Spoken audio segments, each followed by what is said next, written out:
Hey guys, how we going? See a couple of you coming onto the stream. I'll just give everyone a couple of minutes just to get us loaded up, then we can get started.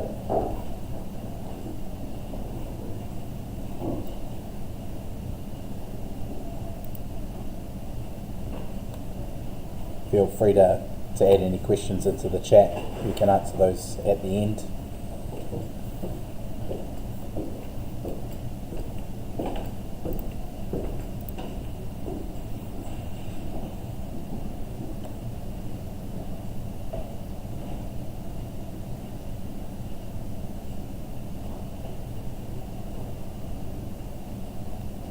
Cool, we'll kick it off. A few people coming on now, so we'll get going. So today webinar, we're talking about understanding your numbers. Now you can use it to level up your marketing. So one of the things we kind of see with clients they're working with is really having a good understanding of what numbers they need to be tracking or caring about. And I guess the reasons why you should care about this is obviously it takes a lot of guesswork out of your marketing if you've got a solid foundation to work from to make decisions.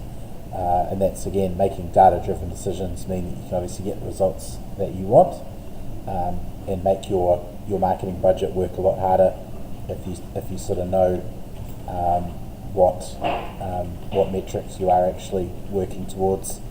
And then on a campaign level, you're going to know not only which campaigns are driving leads, but the ones that are driving sales. And then if you're a marketing manager, obviously you can show the powers that be that you are focusing on the right metrics. And really it's all about winning the marketing game and getting results, pure and simple. So we've broken the webinar down into two parts. The first one is talking about kind of lead-based businesses. So these are businesses that are generally looking to generate a lead, which will then, get quoted or turn into a sort of a sale. So this could be the likes of trades or kind of a retail type environment or B2B, and this is really any of those type of businesses. And then the second part of the webinar will talk about e-commerce metrics, because there will be some e-commerce businesses out there that want to know, and they do have sort of similar metrics that we want to focus on, but there are some kind of unique things about e-commerce, as often the sale is directly off website, where the metrics we want to look at in for a lead-based business, a lot of them are kind of like the offline part of the sales side. So if we kind of a lead-based business, this is typically that kind of sales and marketing funnel, where we'll do some marketing activity, we'd run some ads, we've got some SEO, we'll do some social, etc., things that'll generate leads to the business, and then we collect those leads through, the likes of a web form or a phone call, and then those leads will turn into a quote, and then you'll get those quotes accepted, and then that's a sale, actual revenue, yes, and then some of those customers may return depending on your type of business, and so those will be returning customers. So the first metric we want to look at is cost per lead, and that really comes down to what is it costing us to get a lead into our funnel. So we might be running Google ads, Facebook ads, etc., and they'll be giving you that kind of cost per conversion. So if you are running a lead-based business, and your agency talking to your agency about tracking those things in the likes of Google Analytics effectively, where you can sort of see what it is costing you to get a lead from those different sources, and then that's obviously going to tell you, obviously we want a lower cost per lead, and so if we're breaking that down by different channels, say Google versus Facebook, you're going to be able to determine which one's actually going to drive a lower cost per lead into your business. The next one's conversion rate.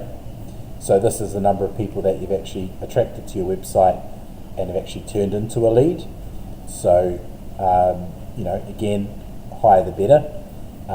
And I guess there's a few different points where you can track that conversion rate. So it could be people coming to your website, there's a conversion rate there, but then you've also got conversion rates along that sales funnel as well, from quote to sale.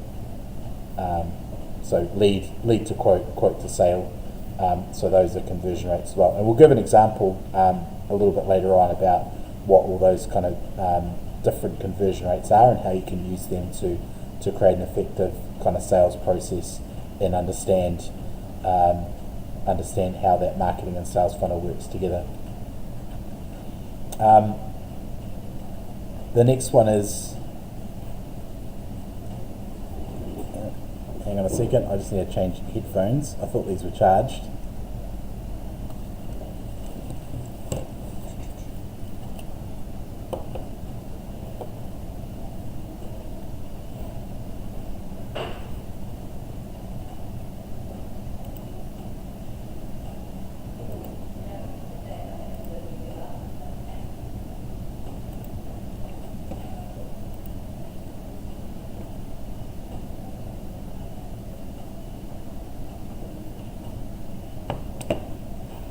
Cool, sorry about that, guys.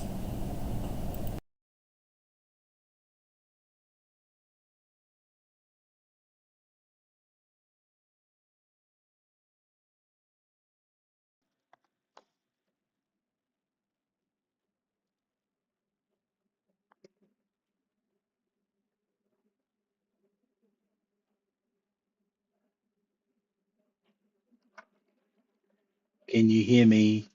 Okay, cool. Right. Sorry about that. So the next one we want to look at is the cost per sale. So that's again, if you're doing, kind of marketing investment, um, then you kind of want to know what your cost per sale is, as well as your cost per lead. So again, if you're using a CRM system, then this obviously makes it easy because you can see by channel what your actual cost per sale would be. And then the other one is average sale value. So knowing once you know kind of what your sale value is or average sale value, you can then start doing some different scenarios around, if you can, improve your conversion rate, improve your, conversion from lead to quote to sale. What your kind of average sale would be out of that. So you can then say, hey, if we drove more leads into the business,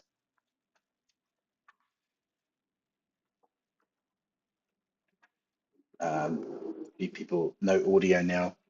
Can you hear me now?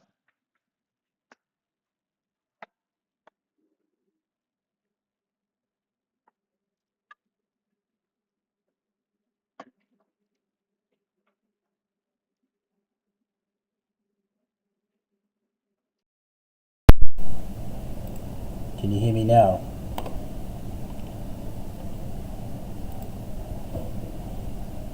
I just changed the microphone. Okay, cool. Thanks, Vid. Sorry, I was charging those headphones earlier and they obviously didn't charge all the way. Cool. Righto. So going back, average sale value. What we really want to find out is out of all the sales you do, and so this data you might be able to get from your, Xero or something like that, where you can take all your sales and just divide it by the number of transactions, and this will just give you a number to work from when you are sort of doing your kind of modeling. Then you can, take that number, and then again, if you're using kind of traffic coming in, and then your leads, and then your quotes, and your sales, you can then sort of model that data so that you can get an idea of what your sales would be. And then the other one is kind of customer lifetime value, where you might be in a business that has people coming back time and time again. So one of the things we sort of see is, in an agency with advertising is people may get a sale, and the return on their ad spend, return on investment of that advertising they've done for that one sale might be reasonably low. But being in a business where people might come back 2, 3, 4 times buying that product, returning customers, it's important to have an understanding of over a period of time, over that kind of lifetime of the customer, how often do they return. So even just taking a kind of a 1 year period and say a customer comes back to us 4 times every year and the average sale is $500, so the customer lifetime value, say over just that 1 year, is kind of $2,000. So if you're kind of spending a couple of $100 to get a $500 sale, that might not seem very good. But if you're spending a couple of $100 to get a $2,000 sale, then that just changes the kind of the dynamics of what the customer lifetime value is, and the return on that investment. And talking about return on investment, that's the kind of the metric that we want to sort of see. So what are we actually getting from our the investment we're putting into marketing? So that's ad spend, that could be resources like time, and so just calculate that out around the kind of the revenue minus the marketing costs, to get divided by your kind of marketing cost. That'll give you the percentage return on investment. We'll often call it return on ad spend. That's kind of more of an ecom term, and we'll talk about that in the ecom section. So if we kind of bring it together, this model here has kind of 2 steps in the quote section. But if we kind of take this as an example, this business gets 4,000 leads per month. Those leads turn into 200 marketing qualified leads. So if you do have a qualifying step in your sales process, that may obviously qualify some people before you do quotes, and then from that, 200 of those marketing qualified leads turn into 100 sales qualified leads, and then 25% of those turn into closed deals with an average value of 3,200. So if we work that number back, we can sort of see that a quarter of those is $800 per sales qualified lead. And then if we work that back again to the marketing qualified leads, we can see that value is $400. And then going back again, that's $20 per lead. So, we can sort of then, with our advertising, know that we want to pay, I guess less than $20 per lead, to obviously be kind of profitable. So maybe we want to say we want to pay $10 per lead, which means that our return on investment will be 2 times. Or maybe we want to pay $5 per lead, and then that will be 4 times the return on ad spend.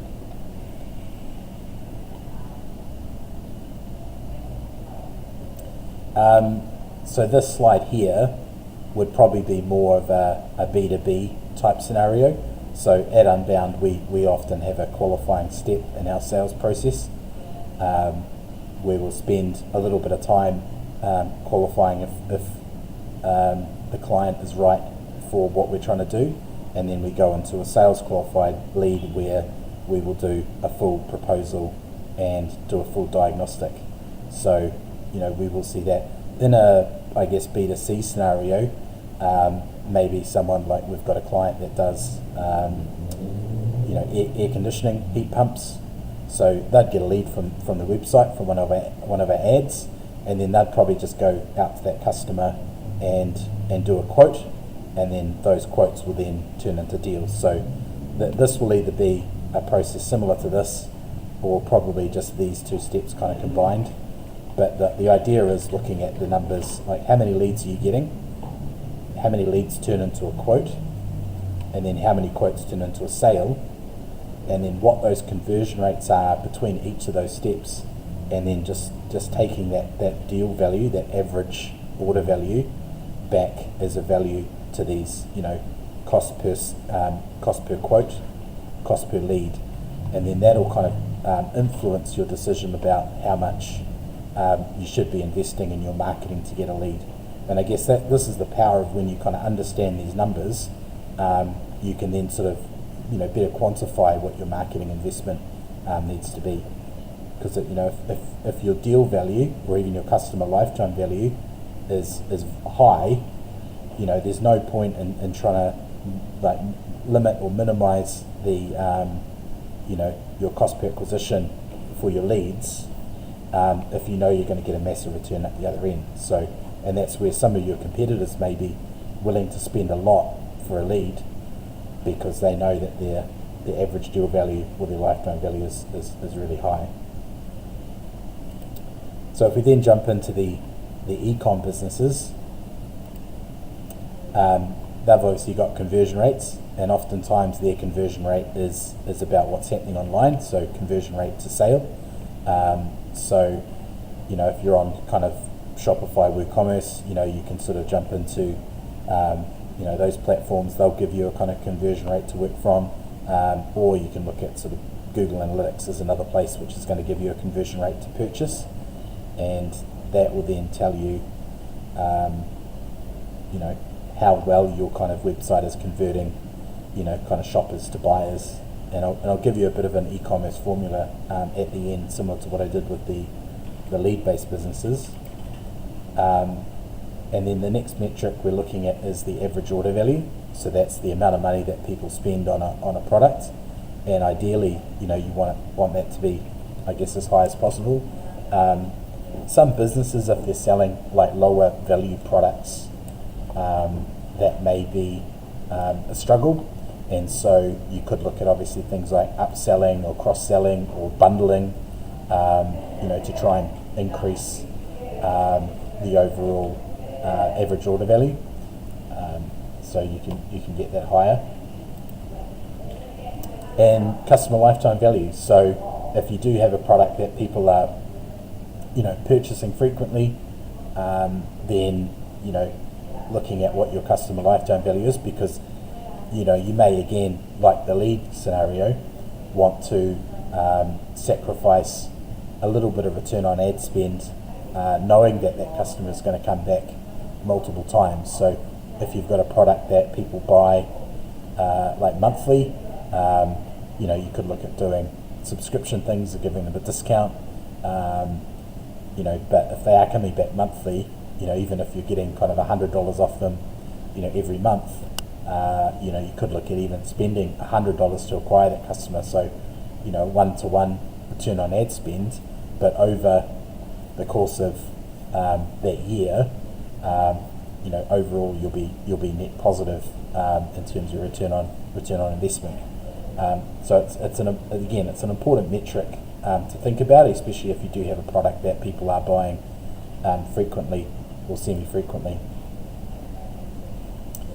And then I see someone mentioned cost to acquire a customer. Again, it's sort of a bit of an e-com term, but yeah, it's kind of what is the cost to acquire that customer into that sale. So again, if you've got a high customer lifetime value, then looking at your customer acquisition cost, and knowing what that should be based on your average order value and your customer lifetime value, because you may look at having a higher customer acquisition cost if you know that your customer lifetime value is high. So, but again, if you're in a scenario where you have a lower customer lifetime value, maybe it's a type of product that people will buy online but they might not buy again for a year, you obviously need to be aware of like what your upper limit is for your customer acquisition cost. And then also the cost of goods sold can obviously be another good metric when it comes to like what your return on ad spend is, because you want to look at kind of what your product is costing you to work out what that return on ad spend number should be. So if the cost of goods sold is 30% of your product, and then you're selling it at a 300% return on ad spend, you're obviously paying, your advertising channel a third, the cost of goods a third, and then obviously making a third in terms of profit, if you have obviously no other costs. Often there is other costs involved in the business, but it's an important metric to kind of understand, I guess, the return on profit, return on profitability of your e-commerce site. I'll talk about how that interplays with the other metrics in a little bit.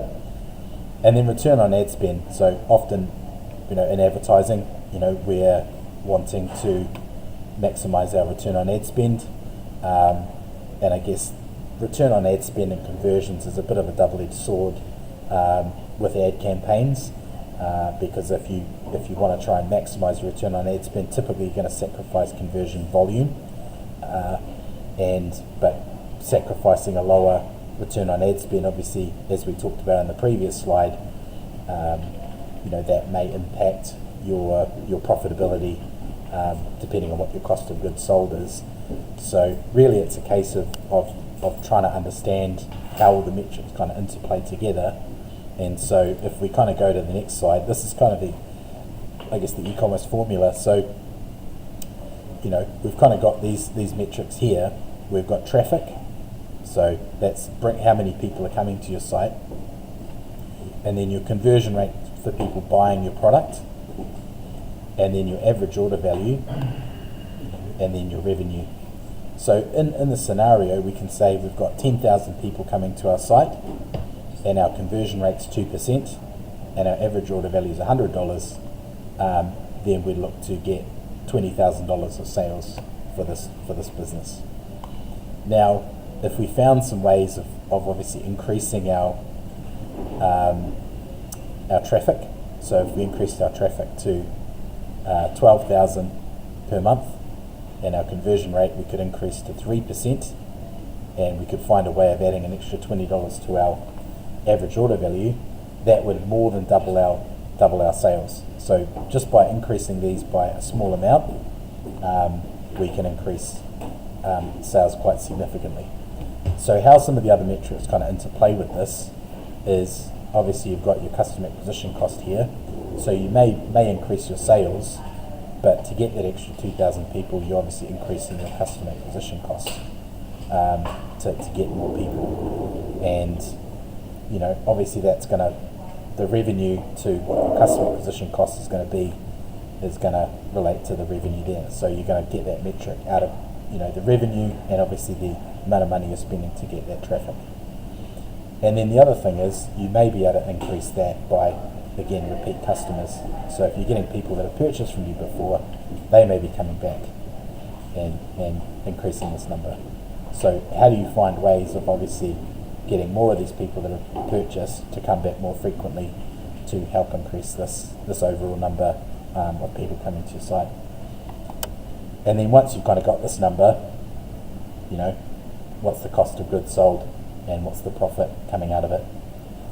So you may obviously increase your cost of, your customer acquisition cost, but then that obviously may impact the profit depending on how much you're paying here. So I guess if you're looking at this, these are the things you can control to help improve your business. And so these are the things we're talking to clients about. Obviously, looking at online advertising, how can we increase traffic to the site? In some scenarios, you might find that you'll increase traffic to the site, but that may obviously not be as qualified, and so that might drop conversion rate. So, you may end up getting the same amount of sales where you've brought more customers in, but conversion rate drops. So, how can we get more qualified people coming to the site and maintain conversion rate? And then, what are some of the things we can do to do upsells, cross-sales, bundling, to get the average order value up? So, again, looking at these three things, we can help increase revenue to an e-com business. Cool. So that's our metrics. Does anyone have any questions?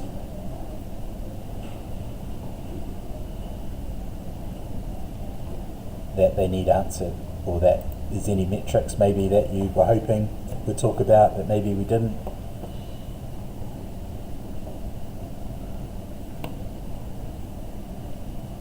there's always a little bit of a lag on the audio for the Q&As, so people typing away. So we had one about vid, customer acquisition costs.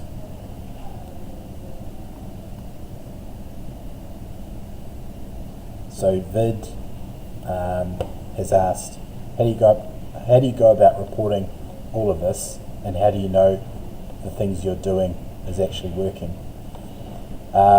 So often it's about knowing where these metrics are, and so it's about having good systems. And with ecom, you can often get a lot of those measurements from from the likes of Google Analytics.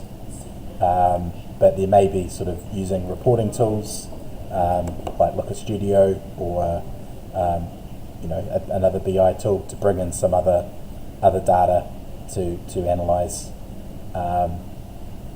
those metrics. So e-commerce is probably a little bit simpler than kind of a leads-based business. A leads-based business would strongly recommend a CRM system. So you're not going to be able to kind of know, and it's one of the things we kind of see with businesses when we're talking to them and we ask them, what's your average order value or what's your conversion rates, and they kind of shrug their shoulders and, I'm not sure. But if they're kind of running the likes of a CRM system where they're getting, all their kind of leads, put into their CRM, and then they can track that through from that lead to a sale, they'll be able to easily then get a conversion rate from their leads, or if they do know, how many leads they're getting from each of those channels out of, say, Google Analytics, they can then work out, we got, 100 leads and 20 of those turned into a sale this month, and I know we paid, $10,000 for those 100 leads, so, we can sort of marry those details up.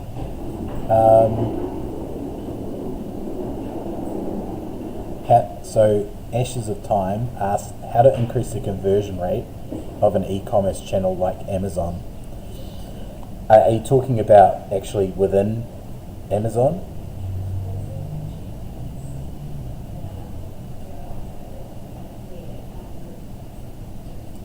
So if you're talking about in Amazon, you obviously don't have as much, freedom to modify the actual shopping experience.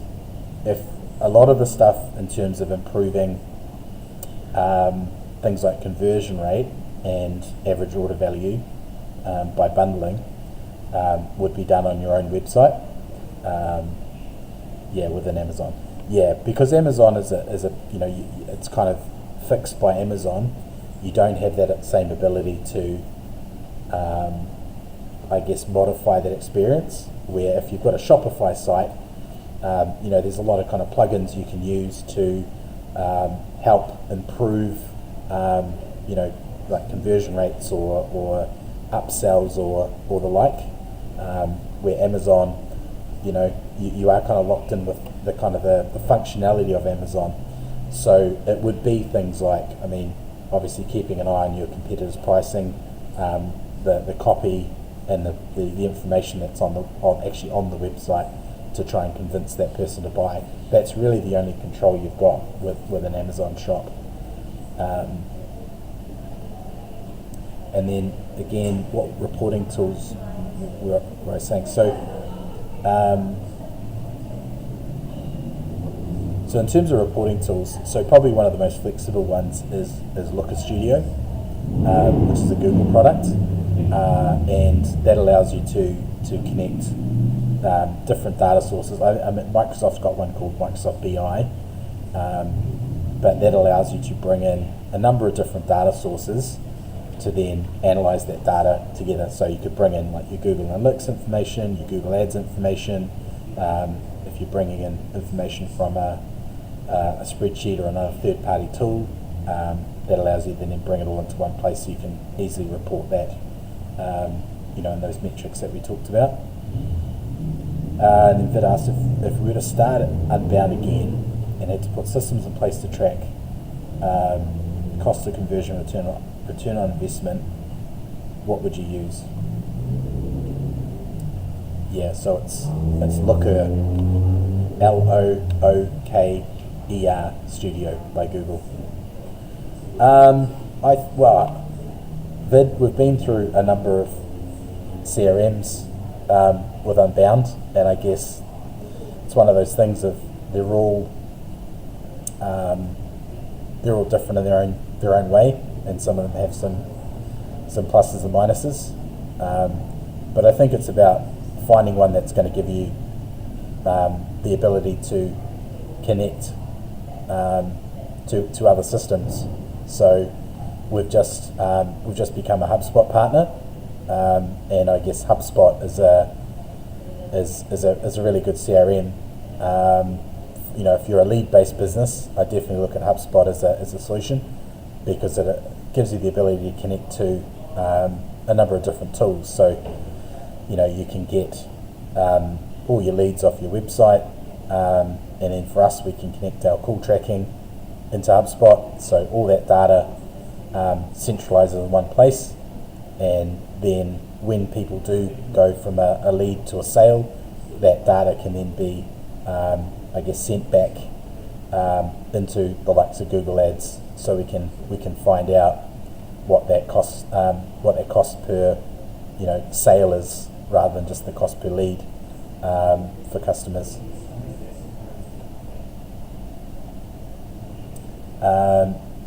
So Kat asks, is there anything that's not measurable? How would you measure a billboard ad, for example?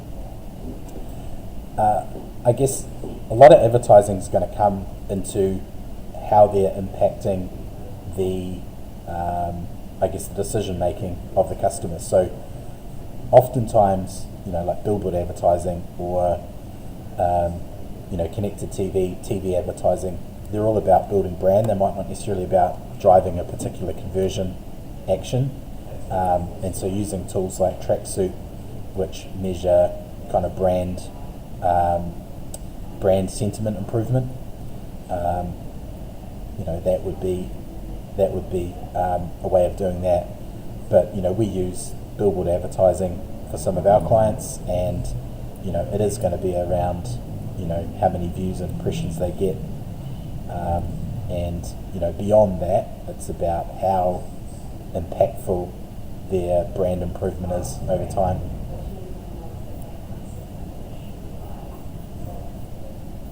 Cool. Any other questions?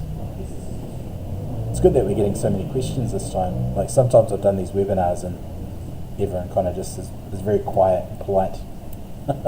So, is there anything that I haven't answered as well as you'd like?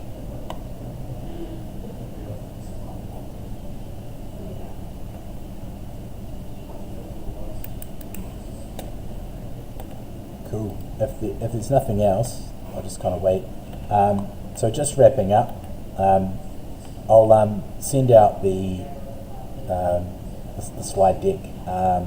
This webinar will also be available online. So if you want to come back and watch it, it'll just be on YouTube. So be my guest to come back and watch it again and have a look at the different metrics and how they all kind of fit together. If you're interested, we've got our next webinar up on Eventbrite or on the website, so unbound.nz/events. And this one's all going to be about how we can track data accuracy. So it kind of flows in a little bit.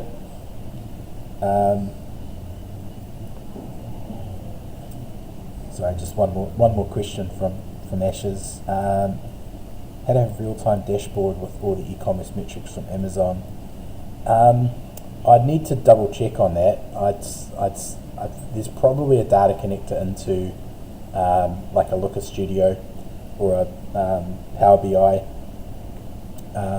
dashboard, but that may be a paid connector, so you might need to pay a monthly fee to connect that to those. But that will be real time. If that data's happening in Amazon, you can bring it in.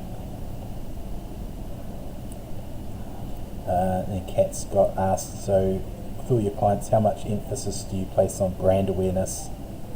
A lot of my clients presuming are more about the metrics. I mean, most businesses want to see performance, but there was a TikTok tracksuit study done end of last year that showed the impact on brand building activities on improving performance metrics. And so if you'd like to kind of get your hands on that study or want to know where to find that study, flick me a message, flick me an email, and I can pull it out. But it's not one or the other. Brand is always an important thing. I mean, what I'm doing now is all about the Unbound brand, but then we also do a lot of performance activities to generate leads into the business. So it's not one or the other. I mean, a lot of our clients kind of want to see leads and see performance, but we also will often talk about how we can build their brand, which kind of pays for the future, I guess. A little bit like insurance. No one really kind of wants to pay for insurance, but it's the policy for the future, and that's a little bit like brand. It's kind of the future that we're kind of investing in. So back to our next webinar. So if you want to find out how you can track your data better, next month's webinar is all about data accuracy, how we can track our data from our website so that we can kind of get these numbers as accurate as possible. So jump on to unbound.nz/events or Eventbrite and book that now so you can be reminded of that coming up. And if you want to talk to the team about anything you've seen in the webinar today, just give us a call. We'll jump on the website, fill out the form, and we'll be more than happy to have a yarn and see how we can help you in your specific case. So if you're an e-com business, finding ways of improving your site or driving more leads and driving return on ad spend, or if you're a lead-based business, and you don't have a CRM system, give us a call. We can chat to you about how we can implement a CRM and obviously help you along your way to improving your metrics, so you can have visibility around those numbers. So the replay of this whole webinar will be on YouTube and it will be public. So if you want to come back and watch it, you can just follow, jump on YouTube and it'll be there sitting for all the time. Right, we'll wrap it up there. If there's anything else, give me a call, have a chat.